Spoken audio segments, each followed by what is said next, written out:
Lo dijo en la primera hora.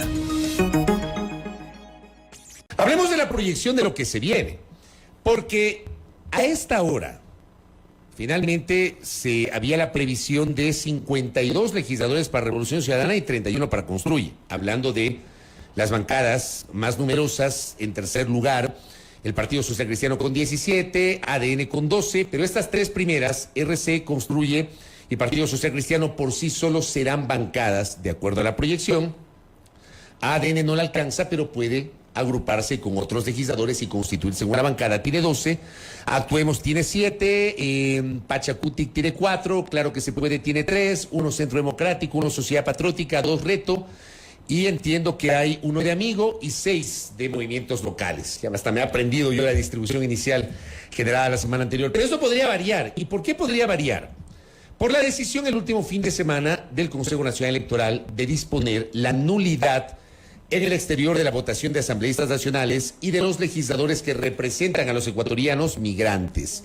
Eso podría modificar los 52 de RC y los 31 de Construye, o podría ratificar. Veamos qué nos dice Gisela Garzón sobre justamente esa proyección de la integración de la bancada, porque más allá de cualquier cosa, a esta hora, uno pensaría, Gisela, que han logrado más legisladores y todo apunta a que tendrán más legisladores que en 2021 cuando lograron 49. Bienvenida, Gisela Garzón, buen día.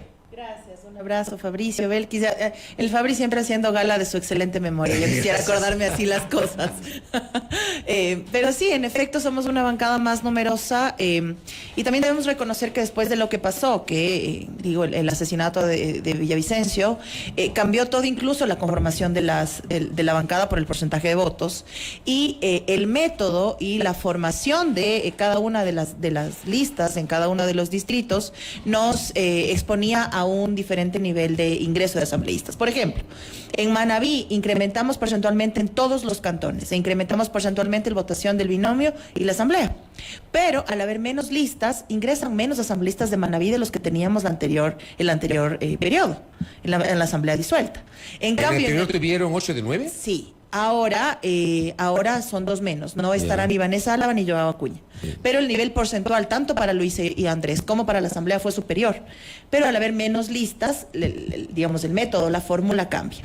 Y lo mismo nos pasa en el caso de mi distrito, por ejemplo. En mi distrito tenemos porcentualmente... Distrito Cantones. Tenemos porcentualmente 37.22%, que es bastante superior al del 2021, y tendríamos toda la posibilidad de tener dos, pero hay menos listas. Y entonces el método no se divide para 3, sino para 5, y eso amplía mucho más la diferencia, a pesar de, porcentualmente hablando, tener mucha más cantidad de votos que en la anterior elección. Entonces esto sí cambia la conformación, porque además ahora ya tenemos un asambleísta por Galápagos, por ejemplo, tenemos 1 por Morona Santiago, tenemos 2 por Azuay, es decir, ha cambiado también la cantidad y las provincias que no teníamos antes, pero a su vez, por supuesto, que diversifica el tema territorial, pero no nos hace una bancada ni sola para tomar decisiones, ni tener la mayoría. Y en ese escenario sí, estamos a la expectativa de lo que pase con migrantes. Seguramente incrementaremos uno nacional más, que en este caso sería Liliana Durán, y la expectativa de tener al menos uno más en Europa y en América Latina y el Caribe. Pero obviamente estaremos a la expectativa de ver cómo se logran las condiciones para que no sea un nuevo fracaso, lamentablemente, por el sistema del voto telemático. Y precisamente hacia allá va mi siguiente mi pregunta en este caso, porque en efecto, aun cuando hay que esperar lo que suceda con la votación en el exterior, la bancada de la Revolución Ciudadana no será mayoría por sí sola, ya lo hemos dicho, y ahí la pregunta es cómo se proyectan de aquí en más en el tiempo que tendrán en funciones hasta 2025, precisamente para que no ocurra el fracaso del que hablas, para que el nuevo gobierno, en el caso de no llegar Luisa González a la presidencia de la República, no los tache a los correístas como el bloque que bloquea justamente la gestión del Ejecutivo en este caso. ¿Cómo se proyectan? Sí, tenemos claro que vamos a tener que enfrentar diferentes niveles de diálogo, pero algo que yo siempre estoy de acuerdo con ustedes, con ambos, es que estos niveles de diálogo, de acercamientos y hasta de acuerdos tienen que ser no solo públicos, sino a la luz de lo que está pasando en este momento y en consonancia con la crisis que estamos viviendo. Es decir, no es únicamente disputar un espacio, la presidencia, el CAL, las comisiones, sino fundamentalmente trazar acuerdos mínimos alrededor de la seguridad, alrededor de la producción, alrededor del empleo, alrededor de la estabilidad. Es decir, decir, alrededor de la salud y de la educación. Es decir, yo creo que sí podemos, sin dejar de lado nuestras diferencias, porque eso es fundamental en esta representación, sí podemos llegar en puntos de acuerdo a materia de seguridad, por ejemplo. Y eso se hizo en la anterior asamblea, con las diferencias que teníamos programáticas e ideológicas, que eso es algo que siempre he recalcado. El Partido Social Cristiano, sí, el Partido Social Cristiano siempre defendió el libre porte de armas, por ejemplo. Y nosotros dejamos claro que eso para nosotros no era ni siquiera debatible, porque no es una forma de enfrentar la inseguridad. Dejando de lado esto, dejando claro esto más bien, sí podemos avanzar en otros tipos de normativas que las aprobamos casi algunas por unanimidad en la asamblea. Digo, entendiendo el momento y entendiendo la crisis. Pero de allí a mí sí me preocupa, y eso me permito decirle a la audiencia y a ustedes, Fabricio y Belkis, sí me preocupa la conformación de la bancada Deconstruye, no por la representación que logra, sino por lo que fundamenta en sí mismo la bancada. Cuando ya sale una de las asambleístas de Tungurahua, por ejemplo, Ana Galarza, a decir que con nosotros ni a la esquina, digo, es una forma no solo de desconocer la votación que tenemos, sino de darle la espalda a la gente en relación a lo que necesita de un nuevo legislativo. Pero yo le voy a decir una cosa, el domingo 20, luego de las elecciones, yo entrevisté en este espacio al expresidente Correa y le hice la misma pregunta y el presidente Correa decía, con todos menos con esa bancada. O sea, es exactamente igual, Gisela. Son ustedes y son ellos. Tienen la misma postura. Pero me refiero a que hemos nosotros hablado absolutamente claro alrededor de qué líneas rojas no podemos pasar. Y en esas líneas rojas está, por ejemplo, asegurar que hay casos de corrupción o asegurar que hay corruptos alrededor de casos cuando los diferentes niveles, tribunales y la justicia brasileña en este caso ha dicho lo contrario. Es decir, podemos diferenciarnos en un montón de cosas, pero anular al otro, digo, en general no está bien. Y por supuesto que hay líneas rojas alrededor de, yo creo que el mayor perjudicado o el mayor afectado alrededor de esto que ha sido el compañero Rafael, los casos que tiene, las investigaciones que tiene y demás cosas que no tienen ningún otro fundamento. Pero digo, me preocupa porque si es necesario, no vamos a llegar a ningún acuerdo de índole programático y demás, pero si es necesario al menos, como puedo o debo reconocer, pasó en algún momento con la bancada de Creo, sentarse en la misma mesa y ver hasta dónde podíamos avanzar. Establecer mínimos, ¿no? Digo, en su momento fue alrededor de la ley alrededor del tema de la producción audiovisual. Hubo un consenso, incluso con el gobierno, con diferentes espacios. Claro, que era una ley propuesta por el gobierno. Ustedes votaron por esa ley. Por supuesto, pero hubo una mesa técnica donde hubo un delegado por cada bancada, hubo acuerdos mínimos, líneas rojas que no pasamos, por ejemplo, el tema de las líneas francas en materia de salud. Es decir, sí se pudo, en medio de esas diferencias, y a pesar de las demoras del gobierno y del incumplimiento del gobierno, llegar a puntos en consenso. Lo cierto es que la crisis demanda no solo instituciones funcionando adecuadamente, sino también un sistema de partidos que responda a esa crisis y que sigue faltando. Y eso es un debate que debemos tenerlo, y yo lo planteaba, recordarás tal vez, Fabricio, el día siguiente de la muerte cruzada. ¿Cómo puede ser posible que ahora asambleístas entran, o en ese momento entraron por una tienda política, y pasado el tiempo resulta que les incomodaba? O al día de hoy van apoyando al candidato Noboa, pero resulta que promulgan otra cosa. Es decir, no podemos tener tanta debilidad porque hay que tomar postura en una elección, sino profundizar un poco más también alrededor del debate interno de los partidos, qué estamos apoyando y a quién, o qué estamos defendiendo y a quién, porque luego llega el momento de tomar decisiones, de votar, y resulta que no he estado de acuerdo, ¿no? Entonces digo, el tiempo es tan corto como para caer en eso, y el tiempo es tan necesario para avanzar en lo que quedó pendiente, como por ejemplo la ley de riesgos, del sistema de riesgos, y después de que se activa o nuevamente esté el Sangaya en actividad, digo, tenemos muchas más necesidades de contar con una ley. Entonces hay cosas que ya quedaron encaminadas y que van a tono con la crisis, sin dejar de lado aquellas otras en materia económica, por ejemplo, que nuestro binomio ha propuesto. Entonces me parece que esa es la mejor muestra de madurez. Sí, poder acordar, sí tener legitimidad para aspirar a la presidencia y demás, pero fundamentalmente poner los problemas por el centro de las decisiones. De manera puntual y concreta, ¿cuáles son las prioridades para Gisela Garzón en el legislativo, perdón? Hay al menos 3 o 4. Primero, las cosas o los temas míos que quedaron pendientes reformas al Código Penal alrededor de la violencia de género, y quedaron pendientes reformas al Código de Descentralización, al COTAD, alrededor de la organización de los cantones, que es uno de los pedidos que me han hecho las autoridades en cada uno de los sectores. Le digo dos temas que también están pendientes, ¿eh? El Código de la Niñez, sí, que había unos plazos de la Corte Constitucional. El veto a la ley de salud mental que está allí, la asamblea ni bien se instala, entiendo que empieza a correr el plazo constitucional para pronunciarse.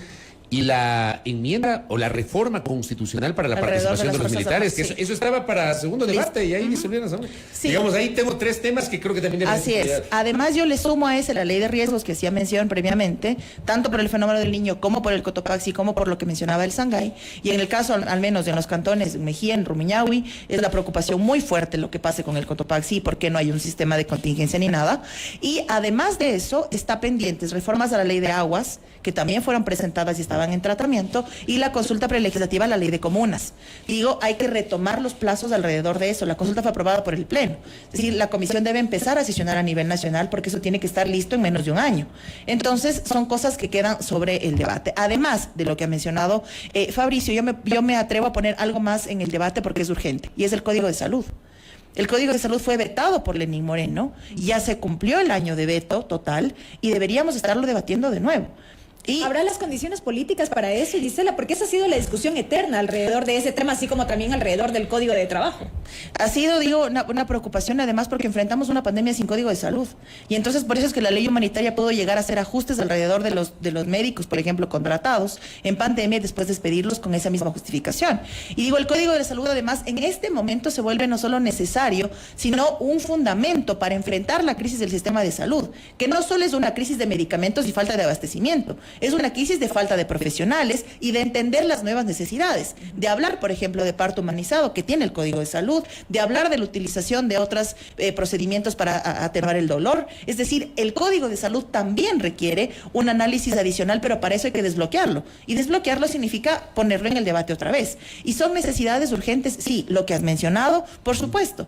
Porque además, yo me permito que hacer un llamado a los nuevos legisladores fundamentalmente, porque yo he podido compartir paneles con varios de ellos, planteando leyes que van a tomar al menos 6 o 9 meses en tratarse, proyectos de ley nuevos, en fin. En carpeta están 500 y pico de proyectos, que sí son diversos, es decir, solo de mi bancada, por ejemplo, para el Código Penal habían 23 pedidos de reformas, ¿ya? Entonces cada uno es un proyecto de ley reformatorio. Claro. Y eso hace que sea una gran cantidad de cosas. Pero en el Código Penal avanzamos bien. Hicimos una codificación para diferenciar archivo de aprobación y eso se encaminaba. Entonces sí invito a los nuevos legisladores y legisladoras a empaparse un poco más de lo que está en carpeta, de lo que está en pendientes y a tomar en cuenta que se reactivan los tiempos y tenemos que cumplirlos. Yo por eso el día jueves en mi comentario yo refería justamente este hecho de que me da la impresión de que algunos asambleístas virtualmente electos como que siguen siendo candidatos y están ofreciendo el oro y el moro, reformas constitucionales, que la reforma de la ley no sé cuánto, sin entender que dentro de la asamblea hay un conjunto de proyectos que ustedes, una vez que se posesionen,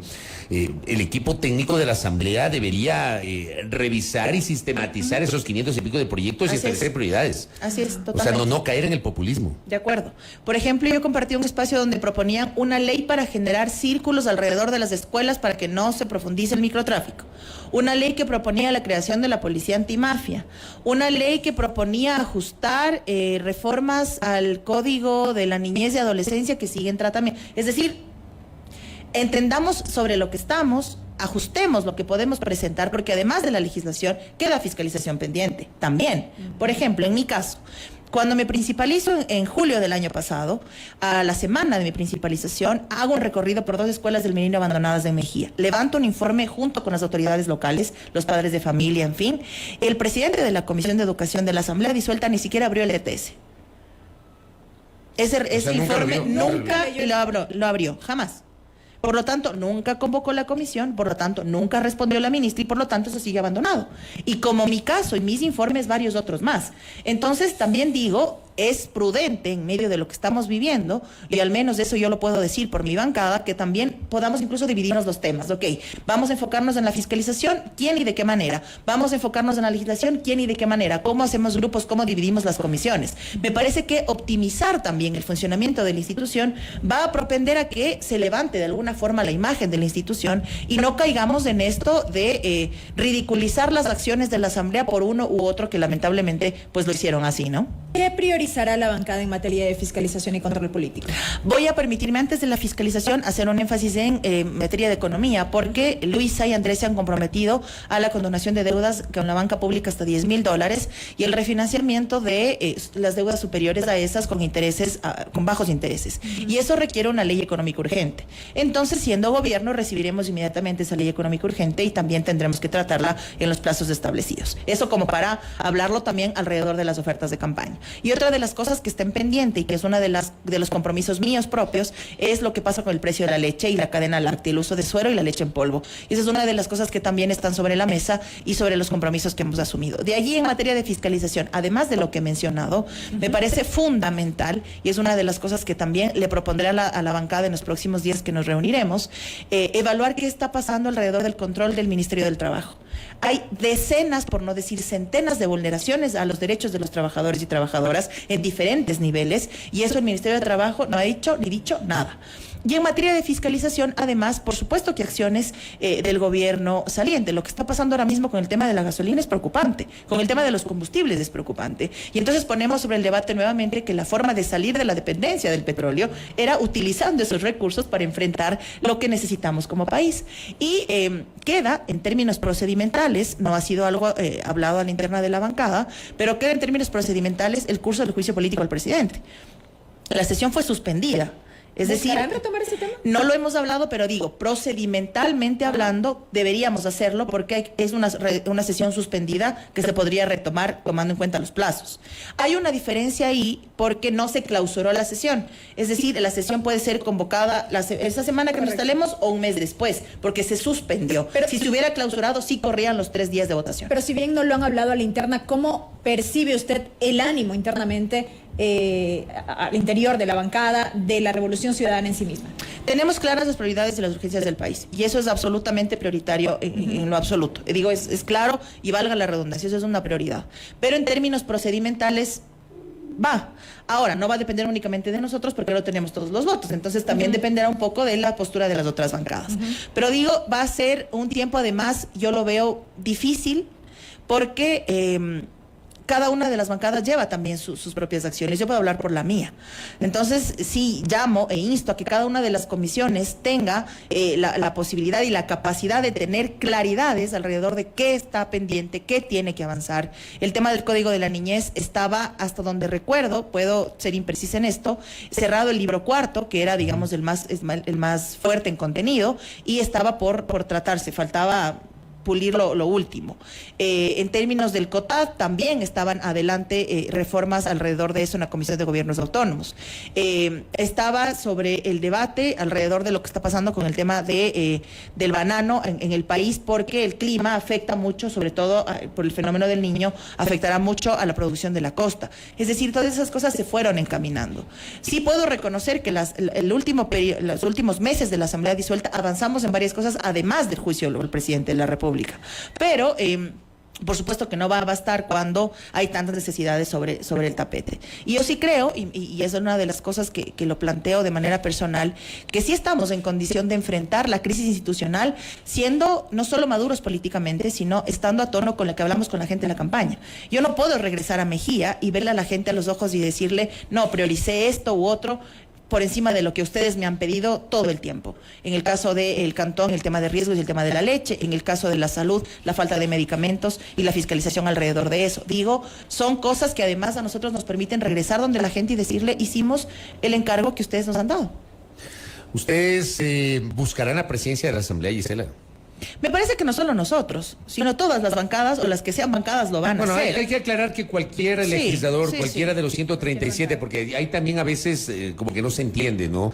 Yo siempre digo a la gente, revisen la Constitución, cualquiera de los 137 legisladores puede ocupar la presidencia, pero se necesitan al menos 70 votos. Sí, así es. Yo pregunto si en el radar de Revolución Ciudadana está la posibilidad de buscar, de proponer un candidato o candidata a la presidencia de la Asamblea en alianza con otros grupos políticos. Sí, no hemos hablado de nombres, no hemos tenido aún una reunión de la nueva bancada, sobre todo porque hemos cerrado los procesos de control electoral apenas en estos días y entonces tendremos que proponerlo y nos vamos a reunir en los próximos días. Lo que sí puedo decir es que en absoluto vamos a buscar estar en la presidencia de la Asamblea y en las presidencias de diferentes comisiones, como seguramente será la aspiración de otros y otras bancadas, y lo haremos no apelando, y es algo que yo estoy de acuerdo con lo que has dicho, Fabricio, que no tiene únicamente que ser por la cantidad de votos, sino también por la posibilidad de llevar adelante el ejercicio desde la función legislativa adecuadamente, y que no sea esta especie de colcha de retazos donde tengo que decirle o deberme al que me ayudó a completar el voto 71